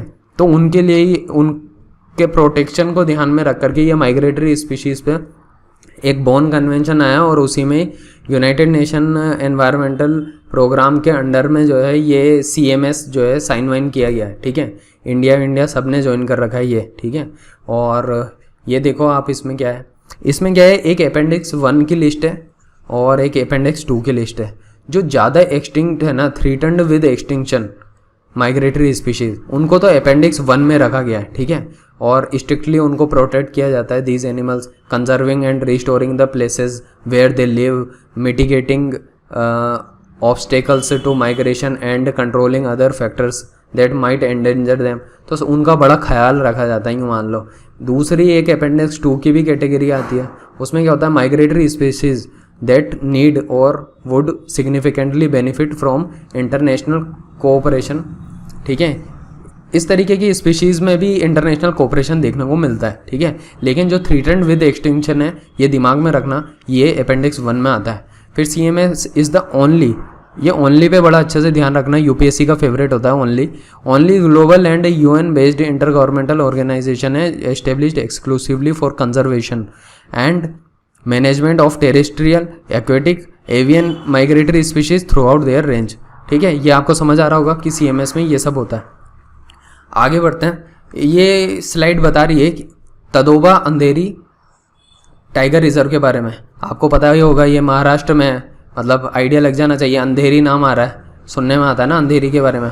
तो ये जो है महाराष्ट्र में है और ये अभी आपको बताता हूँ तो मैं, ये कि ओल्डेस्ट और लार्जेस्ट नेशनल पार्क है महाराष्ट्र का, ठीक है। कब क्रिएट हुआ था, 1995 में क्रिएट हुआ था। इसमें एक्चुअली क्या है, तदोबा नाम से तो एक कोई ट्री देवता है, ठीक है, जो ट्राइबल लोगों के लोग तदोबा नाम से जो है मतलब वर्शिप करते हैं इसको, इसलिए इसका तदोबा है। एक तो क्या होगी, एक तदोबा नेशनल पार्क बन गया है उस नाम पे, और एक अंधेरी वाइल्ड लाइफ सेंचुरी होगी। अंधेरी वाइल्ड लाइफ सेंचुरी इसलिए बोलते हैं क्योंकि अंधेरी रिवर यहाँ से फ्लो करती है, Andheri river that meanders through the forest. तो ये जो है ये न्यूज़ में बना हुआ था, ध्यान रखना। ये महाराष्ट्र का ओल्डेस्ट और लार्जेस्ट नेशनल पार्क है। हाँ तो दोस्तों, ये एक इको सेंसिटिव एरिया करके जो है ये एक इम्पोर्टेंट एक जोन होता है जो कि न्यूज़ में चल रहा था। ये इसी से लिंक्ड था, तदोबा अंधेरी टाइगर रिजर्व से। एक्चुअली क्या है कि यहाँ पे कंस्ट्रक्शन को लेकर के कुछ कॉन्टेक्स्ट चल रहा था, ठीक है। तो वो मेन चीज़ जो है जो UPSC के पॉइंट ऑफ व्यू से इम्पोर्टेंट है वो है इको सेंसिटिव एरिया। तो they are located within 10 kilometres around the protected area national park और वाइल्ड लाइफ सेंचुरी। अब मान लो ये नेशनल पार्क है कोई, तो इसके आजू बाजू का जो 10 किलोमीटर का एरिया है ना, ये एरिया जो है एक बफर जोन की तरह काम करता है। किसके लिए? अंदर तो एनिमल्स हैं या बाहर ह्यूमंस रहते हैं, तो ह्यूमन एनिमल का कॉन्फ्लिक्ट ना हो, और मतलब एक शॉक एब्जॉर्बर की तरह ये काम करता है ये जोन, ठीक है। तो इसलिए जो है इको सेंसिटिव एरियाज़ बनाए गए। ये एक्चुअली ये टर्म जो है ना, ये सब आया था, गडकिल कमेटी थी, गडकिल कमेटी जो है बनाई गई थी, उसकी रिकमेंडेशन के बाद से ये जोन बना था, ठीक है। और उसके बाद जो है कस्तूरी रंजन कमेटी आई, तो इन्होंने क्या है, ये वेस्टर्न घाट के ऊपर एक रिपोर्ट पब्लिश की। वेस्टर्न घाट के ऊपर एक रिपोर्ट थी, उसको पब्लिश किया था। उसी के बेसिस पे ये इको सेंसिटिव एरियाज़ बनाए गए हैं पूरे वेस्टर्न घाट में। वेस्टर्न घाट के बारे में एक बात बता देता हूँ, वो 6 स्टेट्स को कवर करता है वेस्टर्न घाट। तो आप मैप पे देखना कौन कौन सी स्टेट्स आती है, UPSC ने पहले भी क्वेश्चन पूछा है। आगे बढ़ते हैं। They are located within 10 kilometre around protected area national park and wildlife sanctuary. जो इको सेंसिटिव एरियाज़ हैं are notified by the ministry of environment, forest and climate change under the environmental protection act 1986। ऐसी चीज़ें UPSC को बहुत पसंद है कि भाई किस एक्ट से डील करता है, तो एनवायरमेंटल प्रोटेक्शन एक्ट 1986 में आती हैं ये इको सेंसिटिव एरियाज़, ठीक है। आगे बढ़ते हैं। The basic aim is to regulate certain activities around national parks, wildlife sanctuaries and to minimise the negative impact of such activities का on the fragile ecosystem encompassing the protected area. तो आप समझ ही रहे हो कि जो भी negative impact पड़ता है उससे बचाने के लिए इको सेंसिटिव एरियाज़ बनाए गए हैं, ठीक है। उसके अलावा ऑब्जेक्टिव क्या है इसके कुछ ऑब्जेक्टिव है, जैसे ये देख लो आप, शॉक एब्जॉर्बर का काम करता है, ट्रांजिशन जोन का काम करता है, प्रोटेक्टेड और नॉन प्रोटेक्टेड जो भी जोन के बीच में, ठीक है। और एनवायरमेंटल प्रोटेक्शन एक्ट जो होता है ये 1986, ये रेस्ट्रिक्ट्स करता है operation of industries and process to be carries out in certain areas और to maintain certain safeguards to operate industries. तो इंडस्ट्रीज़ को ऑपरेट करने के लिए जो है इस तरीके के मतलब ये जो इंडस्ट्रीज़ है ना, हर इंडस्ट्री चाहती है कि भाई हम इन जंगलों में जा कर के जो है यहाँ पे कोयला वोयला होगा या फिर कुछ आयरन ओर होगा, जो भी मटेरियल है उसको एक्सट्रैक्ट करके आराम से इंडस्ट्री सेटअप कर लें। लेकिन यार बायोडाइवर्सिटी लॉस से भी तो बचाना है ना, एनिमल्स को भी तो प्रोटेक्ट करना है। तो उन सब चीज़ों का ध्यान में रख करके ये इको सेंसिटिव एरियाज़ बनाया गया है, ताकि क्या है कि इंडस्ट्रीज़ की जो है एक्टिविटी ऐसे रीजन्स में नहीं हो, फॉरेस्ट में जाकर के इंडस्ट्रीज सेटअप नहीं हो, ताकि एनिमल्स और जो भी है बायोडाइवर्सिटी है उसका लॉस ना हो, ठीक है। कुछ हैश पॉइंट्स है, इनको देख लो, ये काफ़ी इंपॉर्टेंट है। द ईस्टर्न घाट जो है runs from the northern Odisha through Andhra Pradesh to Tamil Nadu in the south passing some parts of Karnataka. तो आप देख लो ये 4 स्टेट्स में फैला हुआ है ईस्टर्न घाट्स। पूछेगा ना यूपीएससी इस तरीके के क्वेश्चन, आंध्र प्रदेश, ओडिशा, तमिलनाडु और कर्नाटका का भी हिस्सा आता है।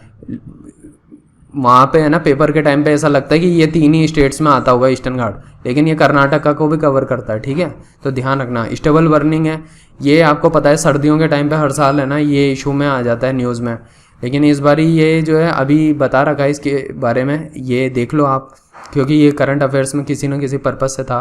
तो ये क्या है, इससे ये air prevention and control of pollution act 1981 से डील करता है, ठीक है। इस यूपीएससी पूछ सकती है कि स्टेबल बर्निंग है उसके लिए जो भी रूल्स एंड रेगुलेशन है वो किस एक्ट से डील करते हैं। तो air prevention and control of pollution act 1981 से डील करते हैं। स्टेबल बर्निंग जो है आपको पता ही होगा कि पंजाब, हरियाणा, राजस्थान में जो है क्रॉप्स को जला देते हैं फार्मर्स, उसकी वजह से पोल्यूशन जनरेट होता है। फिर पोल्यूशन जो है वो फैलता है, वो दिल्ली के रीजन में चल जाता है और वहाँ पे जो है हर साल एयर क्वालिटी इंडेक्स आता है और वो 400 पॉइंट को पार कर जाता है। तो आपको ये पता ही होगा, ठीक है।